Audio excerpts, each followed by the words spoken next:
Hi, 10 tips for negotiating salary. This is the part of job seekers, or when you get an offer, people struggle with the most. I get a lot of questions about that. So if you're not working with a recruiter and you're on your own, you and the employer, here's some tips. Even if you're working with a recruiter, here's some tips. First thing is, let the employer bring up salary first. I cannot tell you the number of times customers have called us and said, big turn off, the candidate asked about salary in the first interview. You haven't earned the right yet, and you've got to want them to want you first before you start bringing salary up on the table. Number two, knowledge is power. So do your homework. You should know what the going rate is for the job, and with your qualifications, education, and background. Know what the market's like, the economy, and also to be prepared to defend your number. So if you ask for a certain number, you need to be able to say, here's why I'm worth XYZ.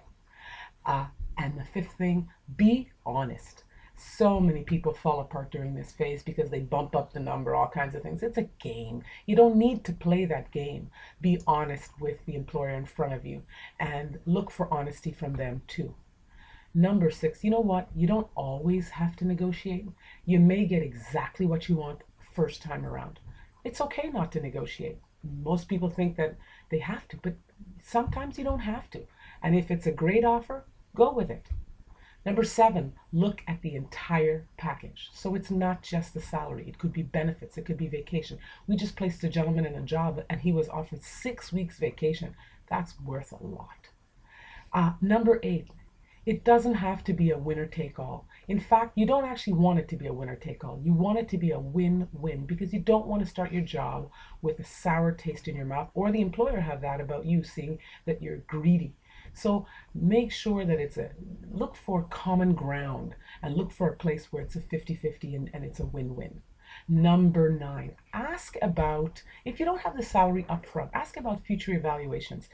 Do future evaluations, does it play a part in your future salary? That could be something you could look at as well too. And number 10, get it in writing.